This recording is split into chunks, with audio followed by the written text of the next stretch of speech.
Dom Casmurro, capítulo 132, o debuxo e o colorido. Primeiro então, o que é um debuxo, né? O debuxo é um esboço, um rascunho, delineamento. Talvez delineamento seja melhor aqui. Eu tenho a impressão que um rascunho, você faz o rascunho e provavelmente você pode jogar fora. Um esboço também, né? O esboço pode ser uma coisa e outra. O delineamento é legal porque você faz esse delineamento e aí em cima dele você vai melhorando. Até que você coloca as linhas nos lugares e aí depois você começa a colorir. Você vai ver que essa é exatamente a ideia que a gente tem nesse capítulo aqui. Okay? Nem só os olhos, mas as restantes feições, a cara, o corpo, a pessoa inteira, iam se apurando com o tempo. Lembre-se que apurar é nesse sentido de melhorar, né? Você pode apurar o seu modo de expressão, sei lá, aprendendo novas palavras, esse tipo de coisa. Você pode apurar a sua dança praticando, né? Então, tudo isso iam se apurando com o tempo. Eram como um debuxo primitivo que o artista vai enchendo e colorindo aos poucos. E a figura entra a ver, sorrir, palpitar, falar quase, até que a família pendura o quadro na parede em memória do que foi e já não pode ser. Aqui podia ser e era.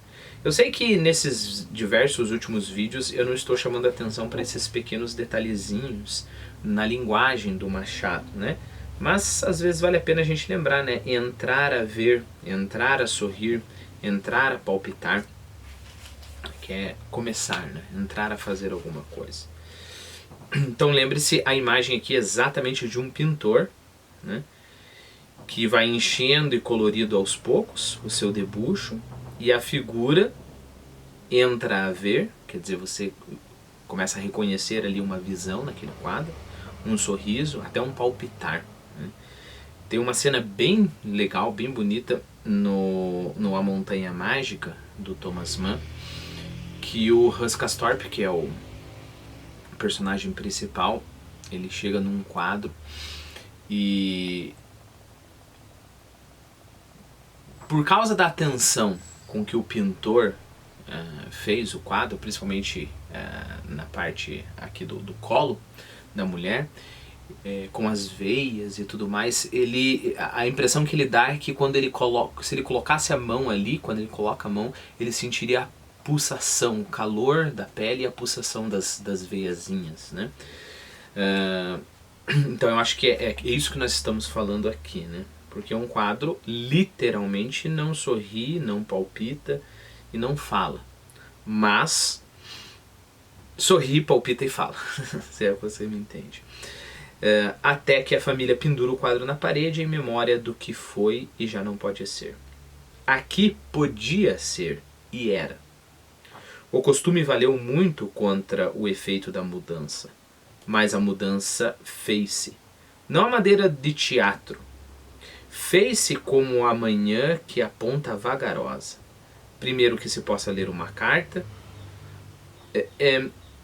Eu até vi numa outra edição, não sei se você concorda comigo. Deixa eu ler aqui, antes de falar, né? Bom, primeiro o costume valeu contra o efeito da mudança, mas a mudança fez-se, né? Então, tinha, claro, a educação do Ezequiel e tudo mais, mas mesmo assim não impediu que ele ficasse cada vez mais parecido com o Escobar. E aí tem a seguinte imagem, que eu acho muito bonita. Mas a mudança fez-se, não a maneira do teatro, né? Que você fecha a cortina, abre a cortina e tá lá um outro cenário completamente diferente. O menino não era um menino, digamos, normal, sem ser parecido com o Escobar. E aí abre-se a cortina e tá lá o Escobar. Não se fez desse modo. Se fez como? Fez-se como a manhã, que aponta vagarosa, que chega a vagarosa.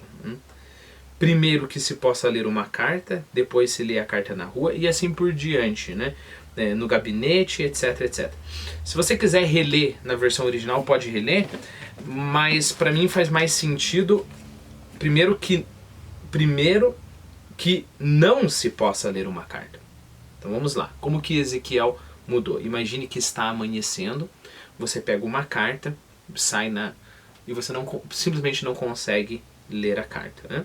Primeiro que se não possa ler uma carta, depois se lê-se a carta na rua, ou seja, lá um céu aberto com o sol, com o máximo de luz do sol, que por mais que o sol esteja ainda nascendo, ou talvez nem apareceu, mas já tem luz lá fora, então você consegue ler a carta na rua,